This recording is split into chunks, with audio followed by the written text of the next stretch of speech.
this is due to a British conspiracy, and for this we have to go to the English Education Act of 1835. Now, this act was pushed forward by Macaulay, and basically what the act did is that it shut down all Sanskrit schools. So it completely stopped indigenous education. It also banned printing of Sanskrit books.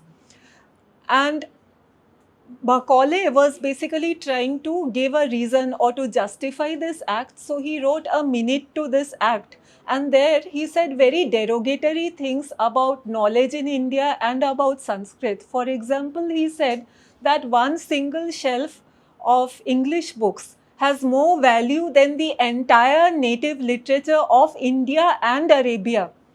Okay, he also said that, you know, in a nursery school in England, more knowledge is imparted than what is there in the entire corpus of Sanskrit texts.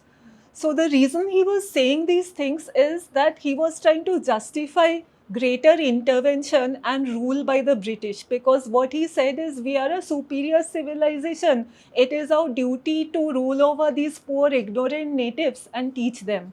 And the problem is that this had a great effect on Indians also, because Indians bought into this, and they, you know, because they could not then even access Sanskrit literature since printing had been stopped, it had been stopped, you know, schools which were teaching Sanskrit had been shut down.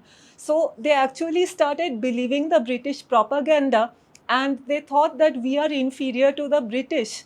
Okay, so, and you know, it went further because Macaulay wrote some private letters to his father, which you can look up in the collected letters of Thomas Macaulay.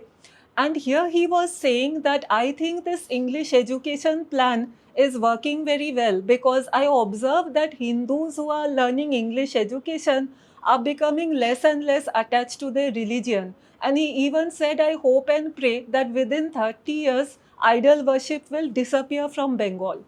So of course, you know, it did not happen to that extent, but maybe it worked to some extent, which would explain why some Hindus even now are anti-Hindu. They feel embarrassed about their religion.